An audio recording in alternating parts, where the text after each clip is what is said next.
모윤지는 한복을 차려입고 거울을 바라봤습니다. 오늘은 아들 민규의 상견례 날이었습니다. 28 된 아들이 드디어 좋은 사람을 만났다며 기뻐하는 모습을 보니 마음이 뿌듯했습니다.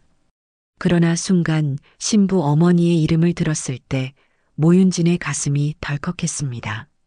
방자영. 40년 전 악몽에 그 이름과 같은 사람일 리는 없겠지만 왠지 불길한 예감이 들었습니다. 호텔 로비에 도착하자 멀리서 우아한 모습의 여성이 보였습니다. 명품 한복을 입고 당당한 자세로 서 있는 모습이 범상치 않아 보였습니다. 혹시 저 사람이 신부 어머니일까 생각되었습니다. 그 여성이 다가오며 환한 미소를 지었습니다. 그 순간 모윤진의 온몸에 소름이 돋았습니다. 분명히 그 방자영이었습니다. 40년 전 고등학교에서 자신을 괴롭히던 흑장미파 두목 방자영이었습니다.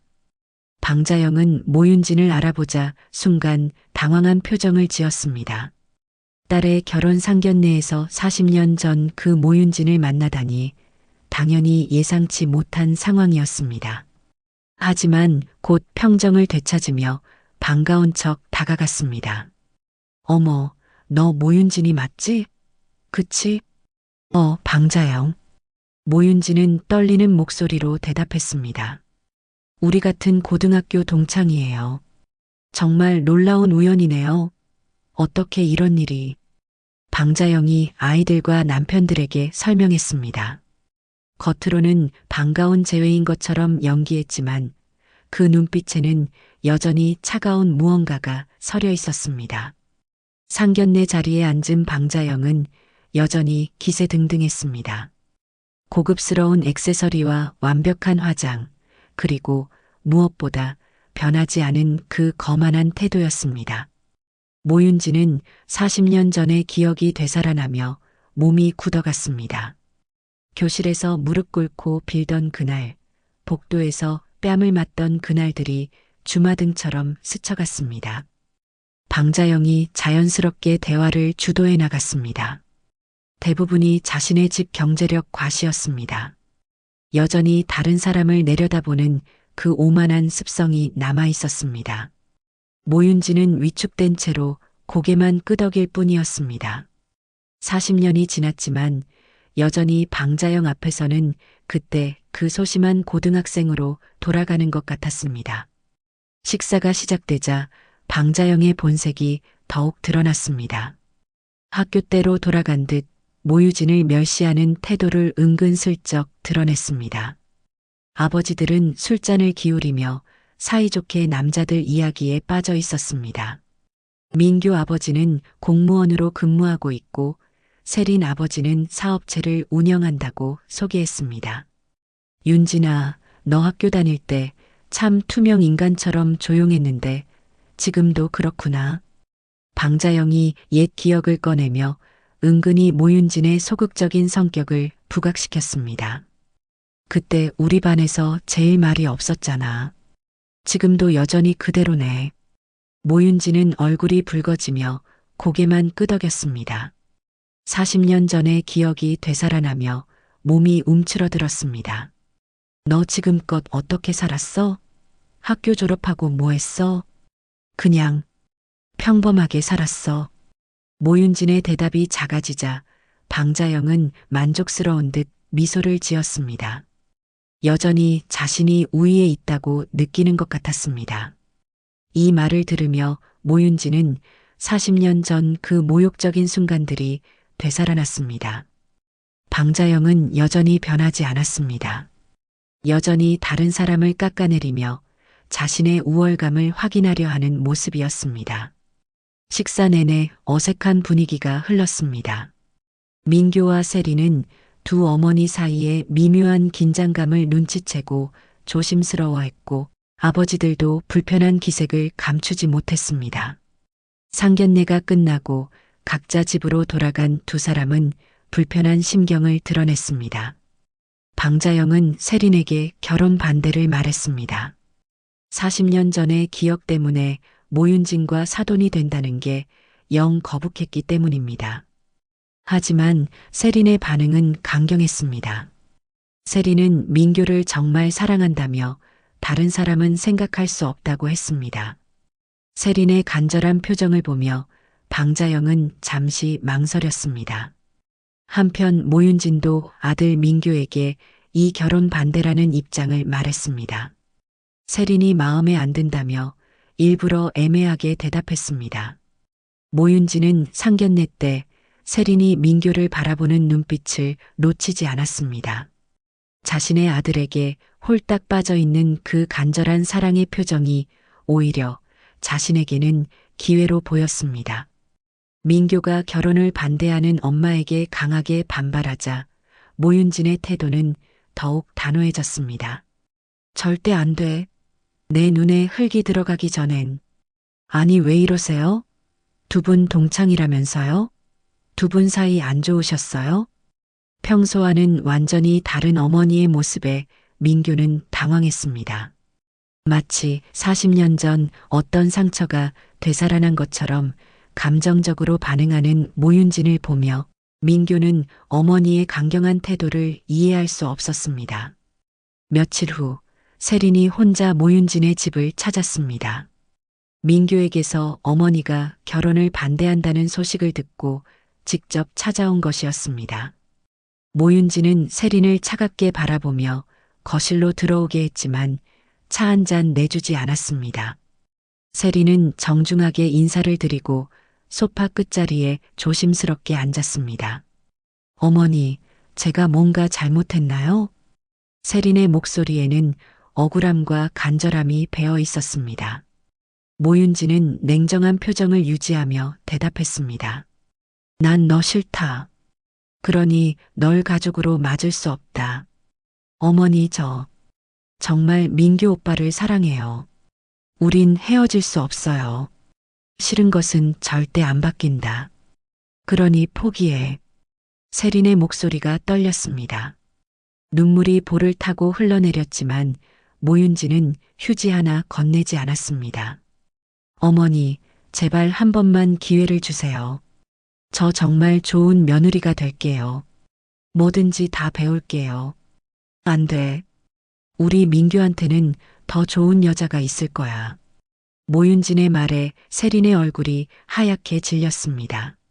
무릎을 꿇고 싶은 심정이었지만 그럴 용기도 나지 않았습니다. 어머니, 제가 뭘 해야 할까요? 어떻게 하면 마음을 바꿔주실까요? 세린이 울음을 터뜨리며 애원했습니다. 하지만 모윤진은 시계를 보며 일어났습니다. 그만 돌아가. 다시는 우리 집에 오지 마. 어머니, 제발. 나가라고. 모윤진의 목소리에 날카로움이 실렸습니다. 세린은 더 이상 할 말을 찾지 못하고 비틀거리며 일어났습니다. 어머니, 제발 다시 생각해 주세요. 제발이요. 마지막 간청이었지만 모윤진은 뒤도 돌아보지 않았습니다. 세린은 터져나오는 눈물을 참으며 집을 나섰습니다. 현관 앞에서 한참을 서 있다가 천천히 걸음을 옮겼습니다. 모윤진은 창문 너머로 울면서 걸어가는 세린의 뒷모습을 바라봤습니다. 그 처량한 모습을 보며 잠시 마음이 아팠지만 40년 전 자신의 모습을 떠올리며 다시 마음을 굳혔습니다. 집에 돌아온 세린은 방자영 앞에서 대성통곡을 했습니다. 엄마, 난 절대 민규 오빠랑 헤어질 수 없어. 엄마. 세린에게 자초지종을 들은 방자영은 화가 목구멍을 차고 올라왔습니다. 그년이 감히 40년 전 때처럼 당장이라고 달려가 뺨을 후려치고 짓밟고 싶었지만 딸의 절망적인 표정을 보며 화를 가라앉힐 수밖에 없었습니다. 엄마, 나 정말 민규 오빠 아니면 안 돼. 다른 사람은 절대 생각할 수 없어. 세린이 울면서 호소했습니다. 평생 무엇이든 칼같이 해결해왔던 방자영이지만 이번만은 어떻게 해야 할지 몰랐습니다. 며칠이 지나도 상황은 나아지지 않았습니다. 세린은 밥도 제대로 먹지 않고 방에만 틀어박혀 있었습니다. 평소 활발했던 딸이 하루 종일 멍하니 앉아 있는 모습을 보며 방자영의 마음도 무거워졌습니다. 세상에서 가장 사랑하는 딸이 그렇게 메말라가는 게 마음이 찢어질 것 같았습니다. 일주일 후 충격적인 일이 벌어졌습니다. 방자영이 화장실에서 비명을 질렀습니다. 욕조에서 손목을 그어 쓰러져 있는 세린을 발견한 것입니다. 세린아, 세린아. 응급실로 급히 실려간 세린은 다행히 생명에는 지장이 없었지만 방자영은 완전히 패닉 상태에 빠졌습니다. 엄마, 민규 오빠 없으면 난 살고 싶지 않아. 병실에서 세린이 힘없이 중얼거렸습니다. 방자영은 그 순간 마음을 고쳐먹었습니다. 이러다 자식을 잃을 것 같았습니다. 모든 것이 딸의 생명 앞에서는 아무것도 아니었습니다. 딸이 태어난 후 방자영은 거울 앞에 서서 오랫동안 자신을 바라봤습니다. 평생 남에게 굽힐 줄 몰랐던 자신이 이제는 그 모윤진 앞에 무릎을 꿇어야 한다는 현실이 믿어지지 않았습니다. 하지만 선택의 여지가 없었습니다. 다음 날 방자영이 모윤진을 찾아갔습니다. 모윤진은 덤덤한 얼굴로 방자영을 맞이했습니다. 방자영은 모윤진에게 애원했습니다. 윤진아, 제발 우리 세린이를 받아줘. 목소리가 떨렸습니다. 40년간 지켜온 자존심이 한순간에 무너지는 것을 느꼈습니다. 우리 딸이 손목을 그었어. 죽으려고 했다고. 윤진아, 제발 결혼시키자. 방자영의 눈에 눈물이 맺혔습니다. 그 순간만큼은 자식을 사랑하는 어미의 진심 어린 모습이었습니다. 모윤진은 40년 만에 찾아온 이 순간을 조용히 음미했습니다. 과거 자신을 짓밟았던 그 방자영이 이제는 자신 앞에서 눈물을 흘리며 애원하고 있다는 게 믿어지지가 않았습니다. 안 돼. 모윤진의 대답은 여전히 냉정했습니다. 윤진아, 제발. 내가 뭐든지 할게. 뭘 해야 해? 방자영이 더욱 간절하게 매달렸지만 모윤진은 요지부동이었습니다. 나도 내 아들이 소중해. 그 애는 우리 민규한테 안 어울려. 너 나 때문에 이러는 거지? 나에 대한 원한 때문에? 방자영이 애타게 물었습니다. 이 순간 그녀는 완전히 약자가 되어 있었습니다. 평생 다른 사람을 내려다보며 살았던 자신이 이제는 애원하는 입장이 된 것입니다. 당연한 거 아니겠니? 누구 원수의 딸을 가족으로 맞아들여? 모윤진이 매서운 얼굴로 대답했습니다. 윤진아, 우리가 학교 다닐 때 일은 정말 미안했어. 40년 만에 나온 사과였습니다. 하지만 모윤진의 표정에는 변화가 없었습니다. 미안해하지 마. 너라는 인간은 계속 뻔뻔해야지 너답지. 방자영이 순간 벌떡 일어나더니 거실 바닥에 무릎을 꿇었습니다. 모윤진이 놀랐지만 표정을 드러내지는 않았습니다. 지금 뭐 하자는 거니? 내가 이렇게 빌게. 40년 전 널 괴롭혔던 거에 대한 용서를 빌게. 방자영이 두 손까지 모아 애원했습니다. 40년의 고통을 이거 하나로 퉁치려고? 그래, 너답다. 뻔뻔한 거 아냐. 이것 말고도 내 한이 풀릴 수 있는 거면 다 할게. 모윤진은 자신에게 사죄하는 방자영을 보며 40년 전의 악몽들을 떠올렸습니다. 40년 전 그날들을 떠올렸습니다. 1983년 겨울 고등학교 2학년 때였습니다. 당시 방자영은 흑장미라는 폭력 서클의 대장이었습니다. 학교에서도 가장 무서워하는 존재였고 모윤진은 그저 조용한 모범생에 불과했습니다. 그러던 어느 날 모윤진은 사생아인 방자영의 출생의 비밀을 학교 내에 퍼뜨렸다는 누명을 쓰고 극심한 괴롭힘에 시달려야 했습니다. 매일이 지옥이었습니다. 수시로 불러내서 뺨을 때리고 온갖 심부름을 시켰습니다. 화장실에서 머리를 변기에 박아넣기, 교실에서 빗자루로 맞기, 돈과 도시락 빼앗기까지. 더욱 치욕적이었던 것은 모윤진이 좋아하던 남학생을 빼앗긴 일이었습니다. 방자영은 그 남학생에게 접근해서 모윤진과 강제로 헤어지게 만들었습니다. 순수했던 첫사랑까지 짓밟아 버린 것입니다. 가장 끔찍했던 순간은 얼마 후에 벌어졌습니다. 방자영이 남학생 몇 명을 시켜서 모윤진을 어느 폐가로 끌고 갔습니다.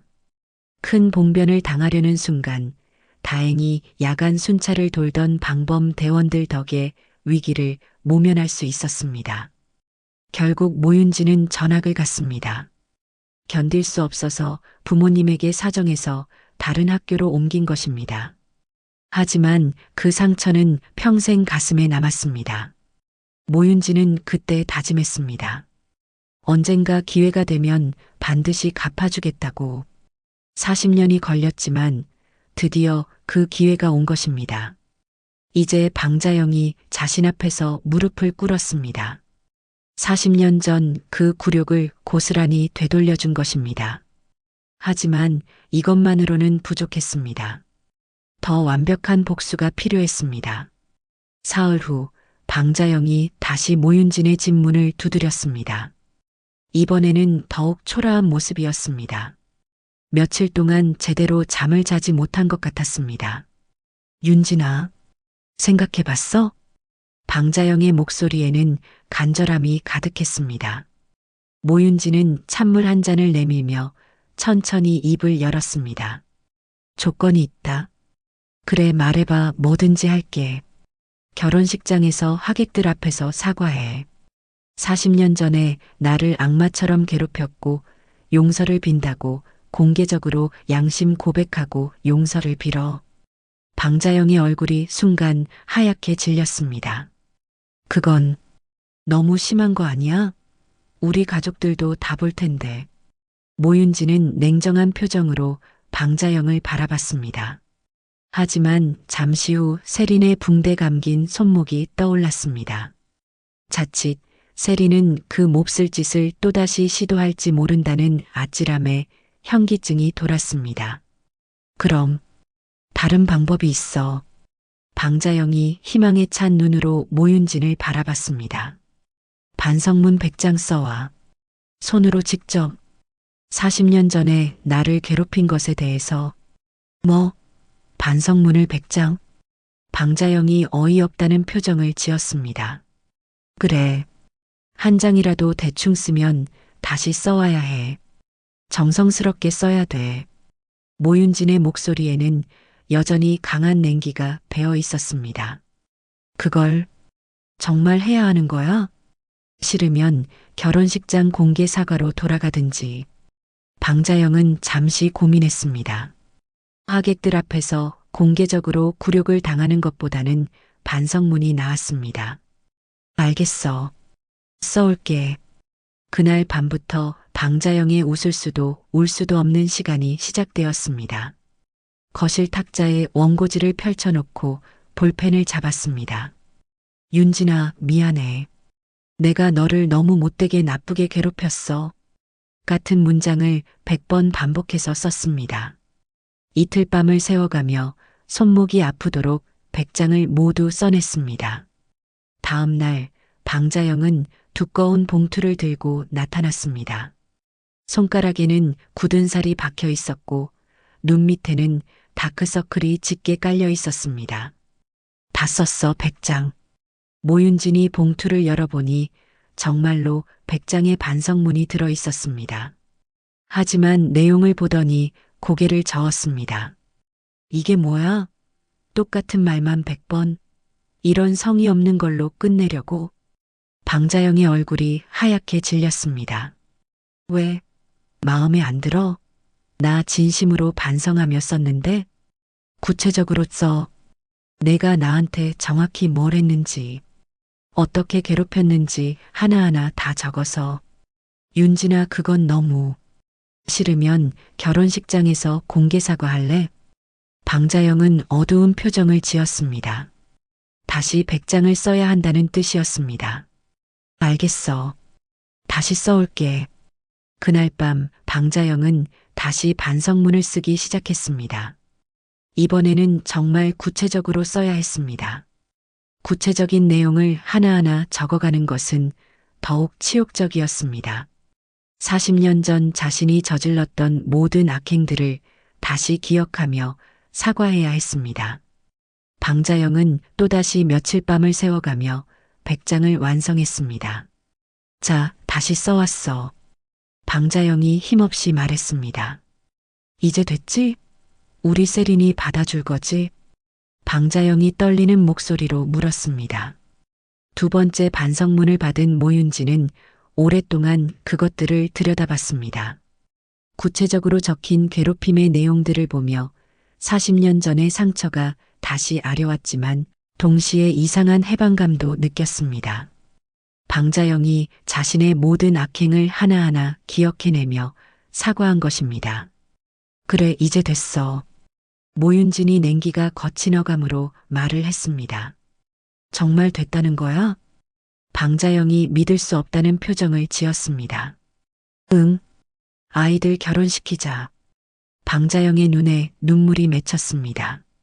안도의 눈물이었습니다. 한 달 후 결혼식이 열렸습니다.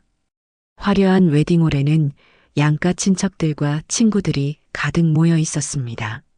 세리는 아름다운 웨딩드레스를 입고 민교와 함께 버질로드를 걸었습니다. 두 사람의 얼굴에는 행복한 미소가 가득했습니다. 신부 대기실에서 방자영이 세린의 베일을 정리해 주었습니다. 우리 딸 세린이 정말 예쁘다. 엄마 고마워. 민교 오빠와 결혼할 수 있게 해줘서. 방자영은 딸을 꼭 안아주었습니다. 그 모든 굴욕이 이 순간을 위해서였다면 충분히 감수할 만했습니다. 한편 신랑 대기실에서는 모윤진이 민교의 넥타이를 매만져주고 있었습니다. 엄마, 정말 고마워요. 세린이와 결혼 허락해 주셔서. 너희가 행복하면 그걸로 됐어. 모윤진의 얼굴에도 따뜻한 미소가 번졌습니다.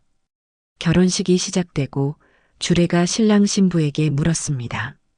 민교 씨, 세린 씨를 평생 사랑하고 지켜주겠습니까? 예. 세린 씨, 민교 씨를 평생 사랑하고 지켜주겠습니까? 예. 하객들의 박수가 터져 나왔습니다. 패백식에서 세린이 모윤진에게 큰 절을 올렸습니다. 어머니, 앞으로 잘 부탁드립니다. 잘 모시겠습니다. 모윤진은 세린의 손을 잡으며 말했습니다. 환영한다, 우리 며느리. 이제 한 가족이야. 방자영도 민교에게 절을 받으며 눈물을 흘렸습니다. 우리 사위 정말 잘생겼네. 세린이 잘 부탁해. 결혼식이 끝나고 피로 연장에서 두 어머니는 나란히 앉게 되었습니다. 윤진아, 응? 정말 고마워. 그리고 정말 미안했어. 방자영이 진심으로 말했습니다. 이제 됐어. 우리 이제 사돈이잖아. 모윤진이 미소를 지으며 대답했습니다. 앞으로 우리 잘해보자. 나도 마찬가지야. 두 사람은 처음으로 진심 어린 미소를 주고받았습니다. 40년 전의 상처는 마침내 치유되었고 이제는 아이들의 행복을 위해 함께할 사돈이 된 것입니다. 신혼여행을 떠나는 민교와 세린을 배웅하며 모윤진은 생각했습니다. 과거에 대한 원함보다 더 소중한 것이 있다는 것을. 그것은 바로 현재의 용서와 새로운 시작이었습니다. 방자영 역시 마찬가지였습니다. 자신의 과거 잘못을 인정하고 진심으로 사과할 수 있게 된 것, 그리고 딸의 행복을 지킬 수 있게 된 것에 감사했습니다. 40년 만에 끝난 악연은 이제 새로운 인연으로 시작되었습니다.